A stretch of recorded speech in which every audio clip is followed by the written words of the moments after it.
தமிழ்நாட்டில் உள்ள எல்லா தொகுதியிலையும் வாக்கு எண்ணிக்கை அதாவது எலெக்ஷன் ரிசல்ட்டு மே 4ஆம் தேதி வெளியாகுது. இதை நீங்கள் லைவாக டிவியில் பார்க்கலாம். டிவியில் பார்க்க முடியாதவங்க உங்கள் மொபைலில் கவர்மெண்ட்டோட அஃபிஷியல் வெப்சைட்லேயே பார்க்கலாம், இல்லைனா கவர்மெண்ட்டோட அப்ளிகேஷனில் பார்க்கலாம். ஃபஸ்ட்டு கவர்மெண்ட்டோட அஃபிஷியல் வெப்சைட்டில் எப்படி பார்க்கலான்னு பார்க்கலாம். உங்கள் மொபைலில் உள்ள கூகுள் சர்ச்சில் ஓட்டர் சர்வீஸ் போர்ட்டல் அப்படின்னு டைப் பண்ணி சர்ச் பண்ணுங்கள். இப்போ உங்களுக்கு கீழே ஒரு வெப்சைட் வரும், voters.eci.gov.in.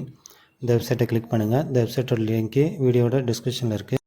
இந்த வெப்சைட் ஓப்பன் ஆனதும் இந்த வெப்சைட்டில் கீழே வந்தீங்கன்னா எலெக்ஷன் ரிசல்ட், அது கீழே வியூ ரிசல்ட் அப்படின்னு ஒரு ஆப்ஷன் இருக்கும், அதை கிளிக் பண்ணுங்கள். இந்த பேஜில் result trend will start from 8 AM 4th May இருக்குது. ஸோ இதில் எந்தெந்த ஸ்டேட்லாம் எலெக்ஷன் நடந்ததோ அந்த ஸ்டேட் லிஸ்ட் இருக்கும்.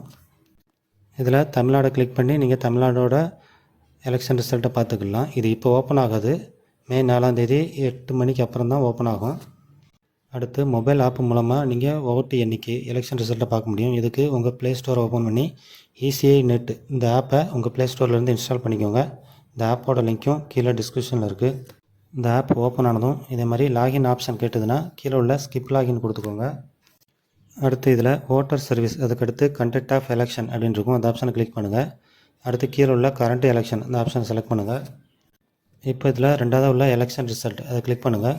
ஸோ இதுவுமே இப்போ ஓப்பன் ஆகாது, மே 4ஆம் தேதி 8 மணிக்கு அப்புறம் தான் இதுவுமே ஓப்பன் ஆகும். இந்த 2 மெத்தட் மூலமாக நீங்கள் உங்களோட தொகுதியில் உள்ள வாக்கு எண்ணிக்கை எலெக்ஷன் ரிசல்ட்டை ஈஸியாக தெரிஞ்சுக்கலாம்.